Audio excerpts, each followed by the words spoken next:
Benjamin. Today I'll bring you to Iceland.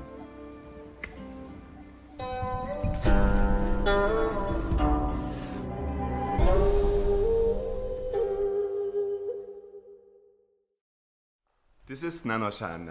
I'm Benjamin, and this is Gabriele. And 你叫什么名字？你好，我叫阿海。 He's Ahai. Let's go. When matcha is produced, at the end, you have in the same batch different type of leaves. You have the proper leaves that are properly twisted of the right size. Then you have huampian, the yellow pieces, that are larger leaves that have not been twisted, that are a little bit thicker and of lower quality. And then you have also stems. Now you can just keep all together and press them in a bingcha, or you can separate the different type of leaves one from another to create different grades. Now this work in the past, and actually even today, was and is done by hand, but there are also automated machines that taking to technology are taking over. Today I am in one of those facilities that really separate the different type of leaves before pressing, and I want to show them to you.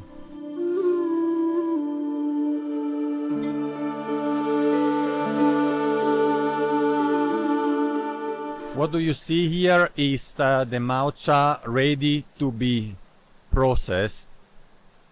It comes in those larger bags and then it is packed in this way here.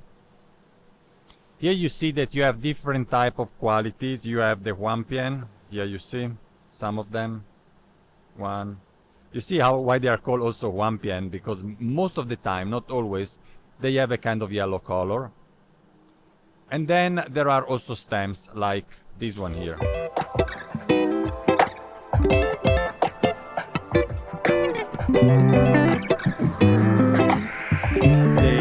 Matcha is put here on this table and then by hand is fed into the machine here. It is run up and it enters the core of the machine that it is here in the center. This machine works with light, with laser.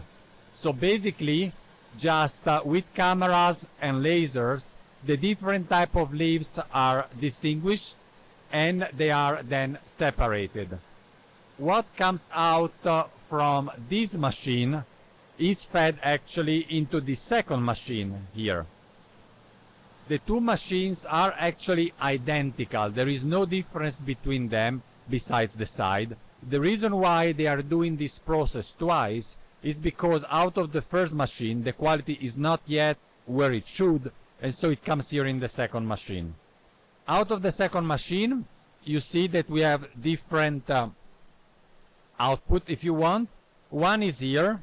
What is this? This is actually very large huampian. This is really the lowest grade that you can have out of that batch. You can see it here. However, the machine is also able to distinguish between different grades of huampian. So what do you see on this side here is actually smaller leaves that are still not good, and it is huampian. It's not that they are not good, it's just a lower grade actually, so you can still actually process them, press them in bingcha, but they will sell for a much lower price. The stems come out here in the center, and look how good the machine is. It's really sorting out all the stems. This is usually not packed at all, and it is just either throw away or give to a different industry. In here you have the final product. This is the good leaves. You see that the leaves are well twisted. You cannot see anymore the yellow pieces, and there are no stems.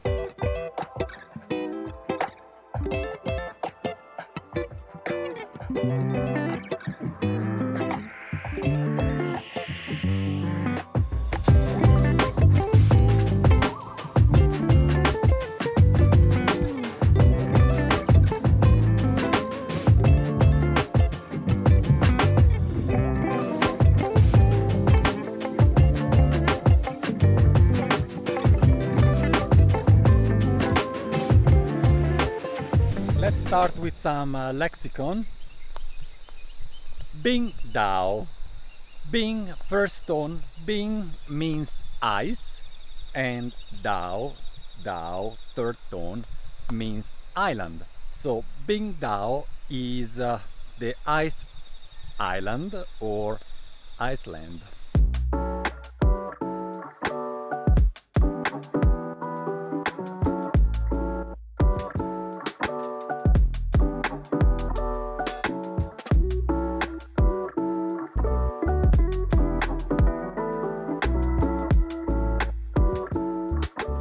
If you are a tea lover, in particular a Sheng Pu'er lover, you certainly know Bingdao. If you want to go there, it takes quite a while. Let's say that you live in Denver, Colorado. You have to take a flight to China, let's say Shanghai. Then from Shanghai you take another flight to Kunming, the capital of Yunnan. From there you go on a high-speed train, 4 hours ride to Linsang, the capital of the Linsang prefecture. From there you have to take, let's say, a bus, about an hour drive to Menku, and then from Menku, well, let's say after a night of rest, you get a cab, you drive half an hour into a narrow valley, and you come to Bingdao. That's a long way, so you can just stay home, stay in your couch, drink a Bingdao tea, and I made all the way for you. I came here to Bingdao. That Bingda Village is the new one. It was built down there in the valley about 4 or 5 years ago. Before, the village was up here in the mountain, but it was growing too fast. There were 2 large houses and also 2 larger producing factories, and very close to the tea trees. So to protect the tea gardens, the village have been completely moved down. The village down there, it is at about 1,400 meters, while here I think we are at around 1,500, about 100 meters above the new village. Here we are in the old Bingdao village. We came a little bit higher here, 1,600 meters of elevation, and what do you see around me is pretty much nothing. There are no houses anymore, but just 5 years ago there was a village here.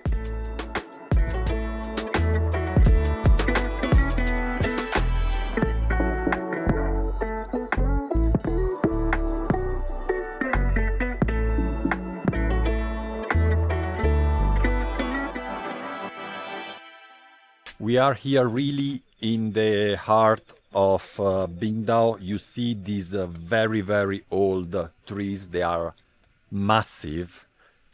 Well, how it works here, if you want to get tea from this tree, let's say that you are a tea company here or a tea producer and you have a lot of money, then you can try to rent out one of these trees to do tea out of it. And these very trees around me fetches rent at about 300,000 to 400,000 RMB per year. So that's the amount of money that you have to pay if you want to get the leaves from just one of these trees. So you can imagine what would be the price for you and for me if we want to get tea leaves from just one of these big massive trees. Like this one here is estimated to be 400 to 600 years of age, and you see that is a different type of tree than the one that we have seen in other places in Yunnan. Like in EU they were slender and taller. In Bulangshan they were shorter and wider. Very different trees, but these looks very impressive and massive. I would say the largest really trees that I have seen so far. Behind the tree there is a little field, and that was the house of a farmer. So that's how the village was, with all these ancient trees just next to houses, and those houses were becoming richer They were growing larger and they were just putting in danger the whole nature around it. Look how many tea trees, ancient, huge tea trees, there are all around here.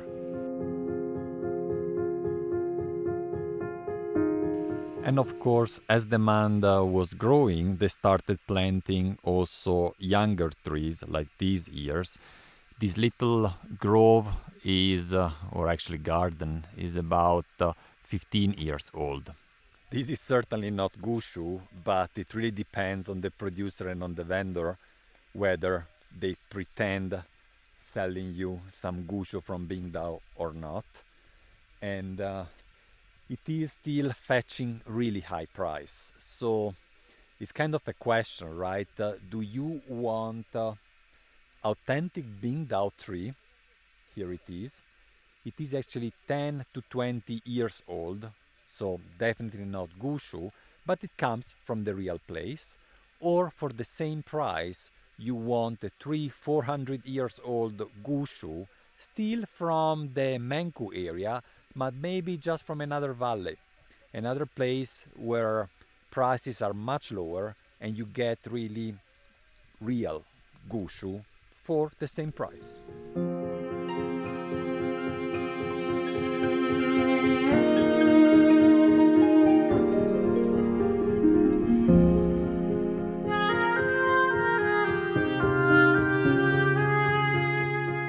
You see how small trees are just planted next to larger one, and now I am arriving at the Bingdao Chawanshu, which is the king tree of Bingdao. Here it is. Huge, massive, the most precious, the most expensive tea you can have in Bingdao. This very tree cost, if you want to rent it for a year, about 900,000 RMB. And assuming that you are able to get your hands on it and pay that amount of money, then the big question is how much yield you will get from it, how much leaves, how the weather will be. Do you have customers that pay that price for the leaves? A lot of risk for sure, but that's what you have to pay to get it.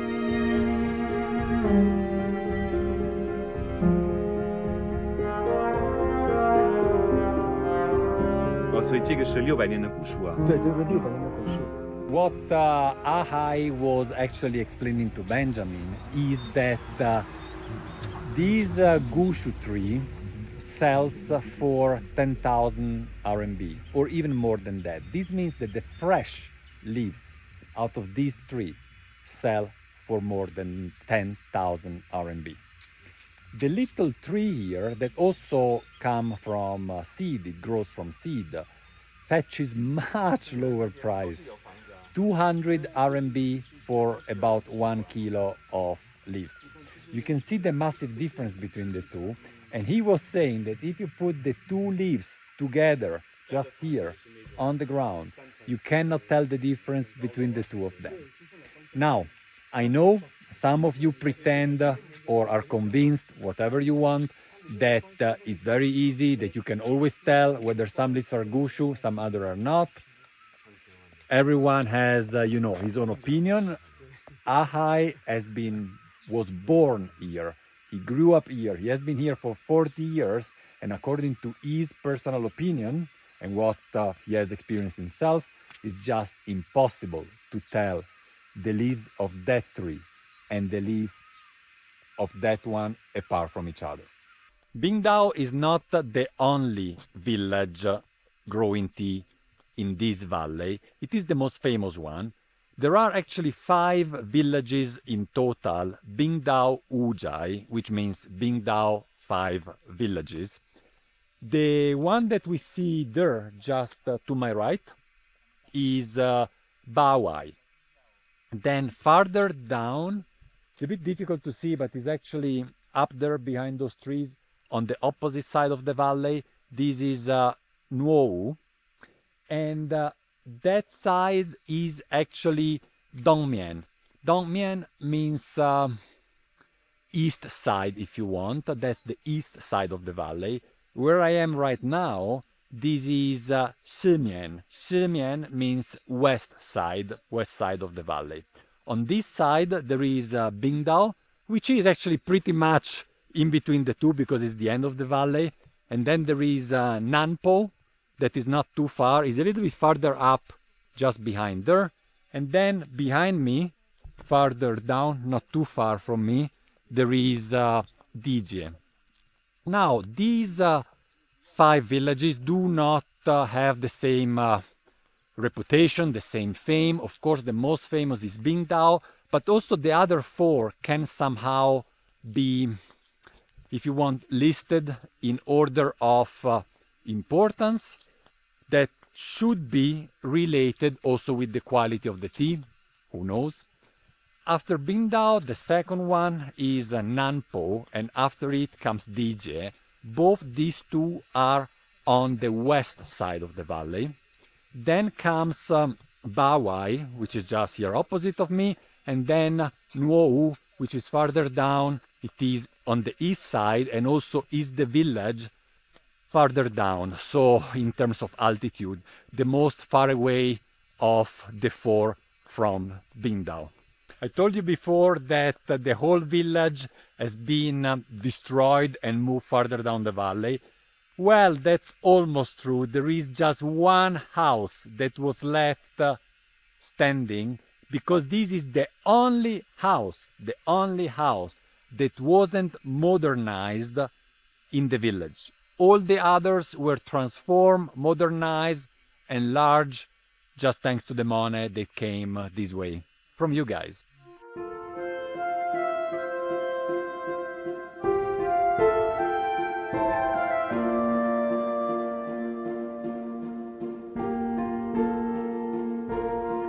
At this point, with those high prices, rental price for the trees, you may ask yourself, who is getting the money? If I pay 900,000 RMB for the king tree.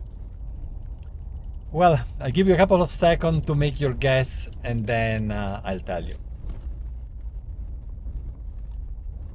Alright, it is not a farmer association that get the money. It is not the village administration that get the money. It is single farmers that owns those trees. So for example, the king tree belongs just to a single farmer family and they get the whole money. The work that you have seen done by the machine is done here completely by hand. Of course, the result is different, but also look how much effort is needed to separate the proper leaves from huangpian, from stems.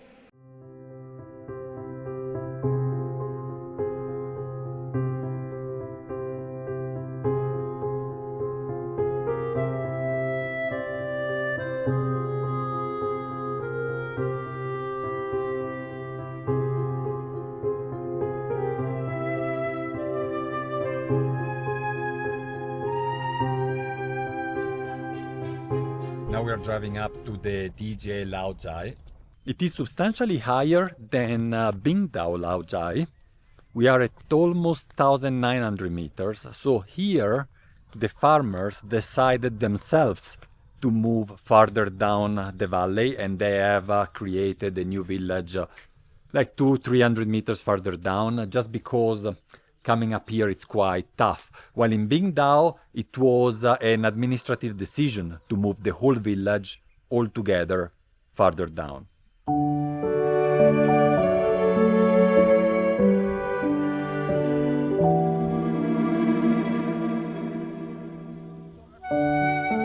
Similarly to Bingdao Laojai, also here the old trees are only near and in the old village.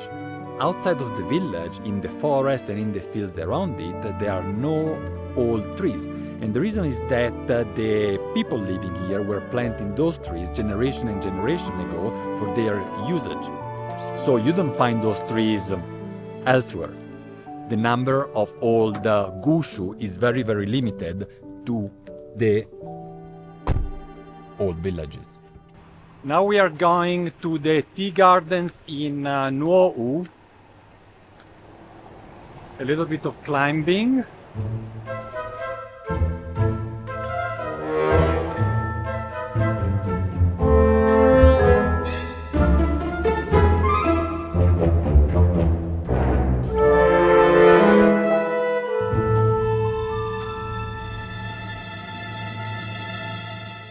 This tea garden here is about 40 to 50 years old.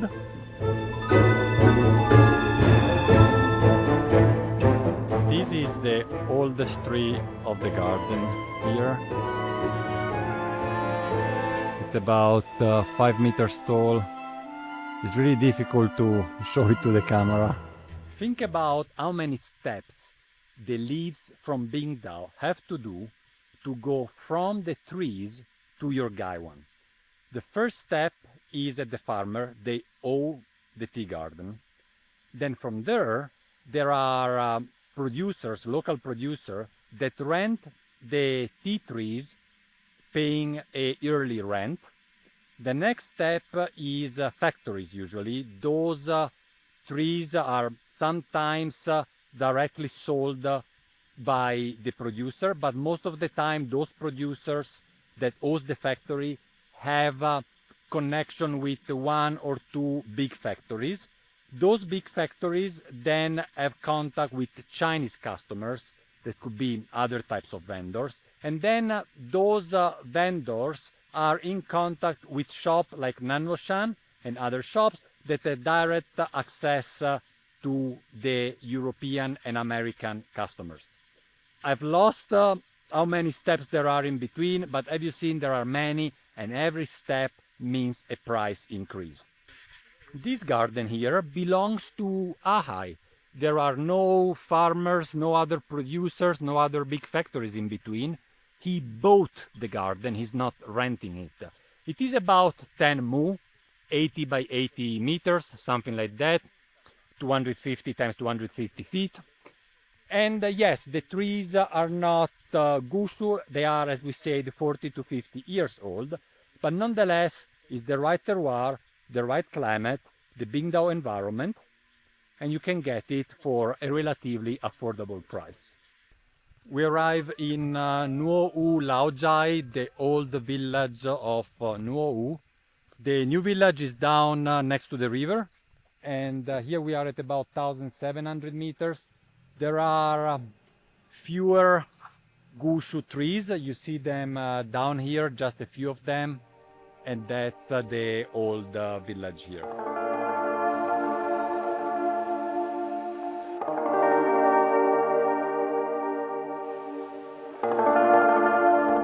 The Guushu trees are always easy to recognize with the bamboo frames here and here to facilitate the harvest. So when you look in the distance, you always can easily spot them. All these ancient Guushu, they were all planted. They are not wild trees. There are wild trees in Mengku, but for those you have to go further up, reaching almost the highest mountain of the area, which are even above 3,000 meters, 9,000 feet.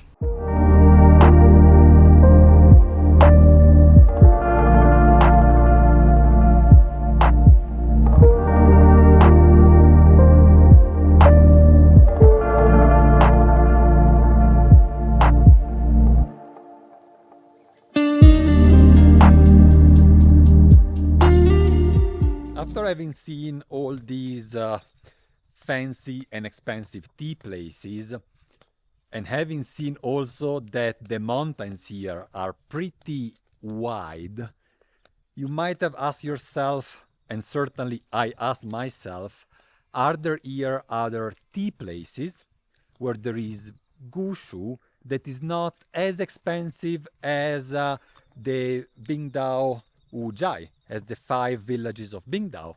Because as said, here there are mountains in every direction.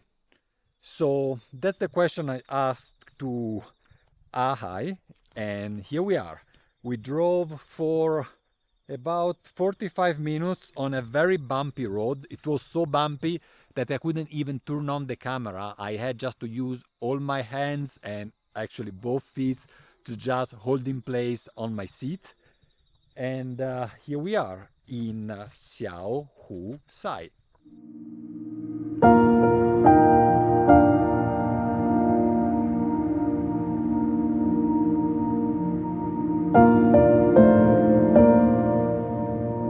Flip-flop was not the best choice of the day. But yeah, I will make it.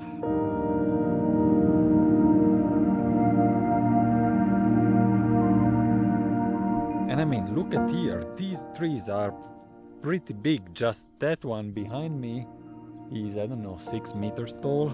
And also this has a pretty thick stem. And this other here on this side as well, it's really full of very large trees. The trees here, Benjamin was saying that they grow and then at a certain point they simply don't grow anymore, right? Not much more, like the size of the tree. Yeah. I mean, of course, they produce leaves every year, but I mean, it's the same like humans, right? We Yeah. don't grow forever. yeah, unfortunately, or fortunately. Although this is still a pretty massive tree for me. Look not only how thick the stem is, but also the branches. And the landscape is pretty impressive. I mean, from here you see down. Crash the camera on a tea tree to all the valley down there. Here we are at 1,700 meters.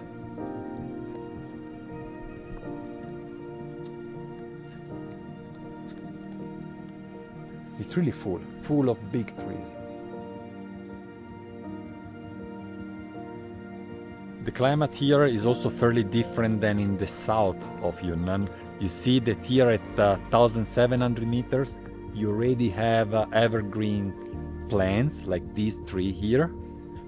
While if you go in Bulanshan and Yiwu, there I didn't see those type of trees. When speaking about affordable tea, like this Guushu here, and Guushu from this garden, you don't have to think about cheap tea. These trees are just cheaper with respect to Bingdao and the Bingdao Ujai, but they still fetch high prices. I would say that in comparison with the Bingdao Laojai Guushu, these trees here cost about 1/10, even less than that, but they still fetch prices that are higher than Guushu from, for example, Bampo in Nannuoshan or Ishanmo in Yiwu. So it is sort of relatively affordable, but not really cheap. And here we have an even larger tree. It is the largest in Xiaoshui. It's really massive. And it goes here down. Wow. Das ist schon krass, echt. I mean, from That's here really down, amazing. how much it is? Is it like 3 meters? Just from where my foot stand. Oh, at least I would say. At least, maybe at least I 4 would say meters like 4, down. 5 meters. And then up is another 7 maybe. I mean, it's really difficult to say. Oh, And no, it is in, it's I really, I would say 10 meters. I would 10 say meters. 10 meters. and it's Without really, exaggeration. Without exaggeration. 10 meters. it's really healthy also, right? Mm. I mean, really a lot of leaves. Yeah, yeah. So it's lucky the family that owns this house here, which is right in front of this backyard. I mean, look at this other Guushu that grows just next to it. It is actually under my feet. From here it looks really tiny, but it is still massive. It has really a massive trunk. It's difficult to see from here, but it's really thick actually. And it's just standing next to it. Look. Next this massive tree. We drove to a third place in Xiaoshui, and also here is full of Guushu trees. There are Guushu trees as far as my eye can see, almost all the way down and back up on the other side. And yeah, it's like I don't know, it's difficult to compare them with the gardens that we have seen in Bingdao, DJ. It's just here it seems even more extensive. Certainly there are not the amount of those old huge trees that we have seen in Bingdao Laojai, but also because not every Guushu tree here is surrounded by a bamboo frame. So they are, how can I say, less easy even to see. For example, I mean, it's really hidden. I don't know if I can make it visible.